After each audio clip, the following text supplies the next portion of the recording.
शौनक आदि ऋषियों ने पहला प्रश्न किया, ऐसी निर्मल पावन कथा की उत्पत्ति कैसे हुई, ये कहां से आई है, जो कथा संसार के समस्त वैभव को देती है, समस्त सुखों को भी प्रदान कर देती है और अंत में कृष्ण दर्शन करा करके मुक्त कर देती है।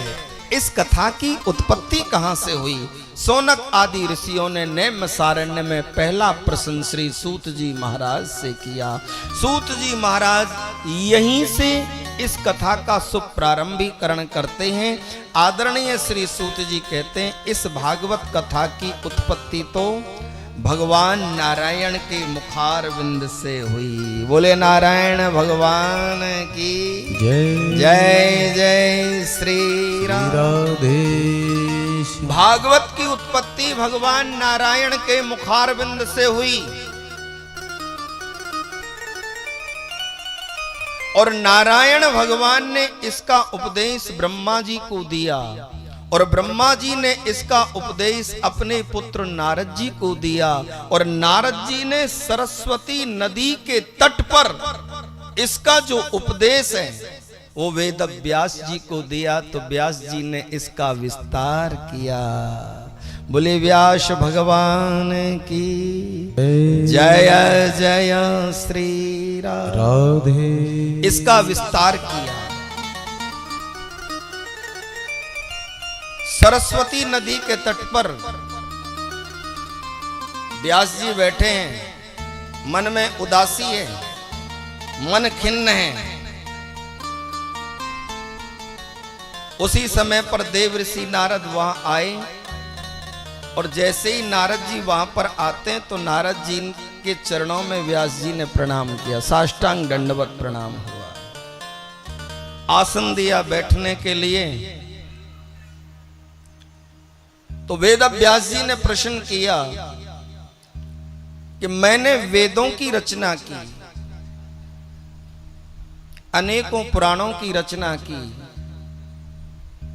लेकिन मेरा मन शांत नहीं है।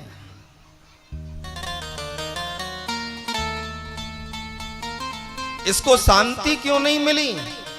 अशांत मन है। तो नारद जी कहते हैं, अभी जो भक्ति से भरा हुआ, जो प्रेम से भरा हुआ, जिसमें प्रेम बरसता हो, भक्ति और प्रेममयी पुराण की अभी आपने रचना नहीं की। क्योंकि परमात्मा तो प्रेम से ही मिलता है। ज्ञान होना श्रेष्ठ है, इसमें कोई शक और संदेह नहीं है। ज्ञानी होना चाहिए व्यक्ति को, ज्ञानी होना श्रेष्ठ है, लेकिन ज्ञान से उपजा हुआ जो अहम है वो अच्छा नहीं होता। परमात्मा तो प्रेमियों को ही मिलता है, जिसमें प्रेम की व्याख्या हो, भगवत कथाएं जिसमें परमात्मा की प्रेममयी लीलाओं का वर्णन आपने किया हो, उस पुराण की आप रचना करो तो फिर आपके मन को शांति मिलेगी।